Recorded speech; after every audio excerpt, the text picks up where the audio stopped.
আসসালামু আলাইকুম, কেমন আছেন আপনারা? আশা করি সবাই ভালো আছেন। আলহামদুলিল্লাহ আমিও ভালো আছি। আজকে বানাবো মচমচে কুরকুরে মজাদার চিড়া ভাজা। যদি আমার চ্যানেলটা ভালো লাগে, ভিডিওগুলো ভালো লাগে, প্লিজ একটা লাইক শেয়ার করে আসবেন, সাবস্ক্রাইব করে দিবেন। চলেন যাই শুরু করি।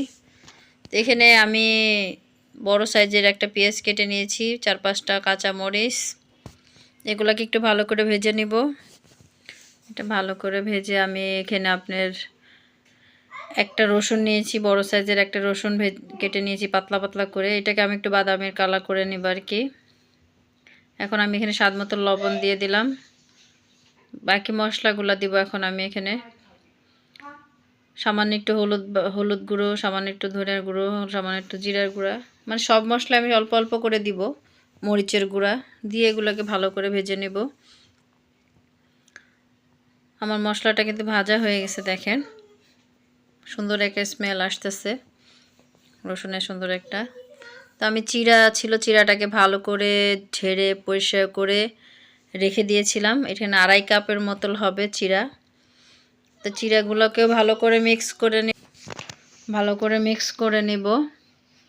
আমি এখনও চুলার আঁচটা কমাইনি, কিন্তু পরে আস্তে আঁচটা কমাই দিব। যে মিক্স হয়ে গেছে, আমি কিন্তু চুলার আঁচটাও অলরেডি কমাই দিছি, কারণ বেশি নিচে ধরে যেতে পারে, পুড়ে যেতে পারে। এই জন্য আস্তে হালকা আছে আপনাকে এটাকে ভাজতে হবে।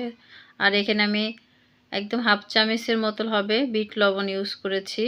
আপনি নর্মাল লবণ দিয়েই করতে পারেন, আমি বিট লবণটা দিয়েছি যেন টেস্টটা ভালো আসে এই জন্য। তো আমার চিড়াটা কিন্তু পুরো ভাজা হয়ে গেছে। তো এখানে দেখেন একদম দেখতেও কিন্তু মচমচা লাগতেছে। তো এখানে আমি কিছু ধনিয়া পাতা কেটে রেখে দিয়েছিলাম, এটা অপশনাল। দেখতে সুন্দর লাগবে, খেতেও ভালো লাগবে।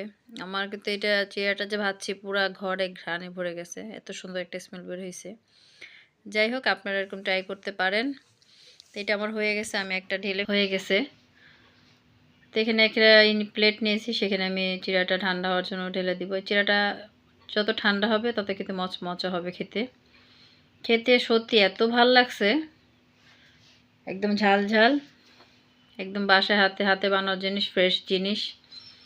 আমি হাতে দেখাচ্ছি, একদম ঝরঝরা, দেখেন মচমচা হয়েছে।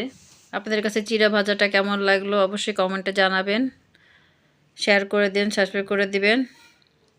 আল্লাহ হাফেজ।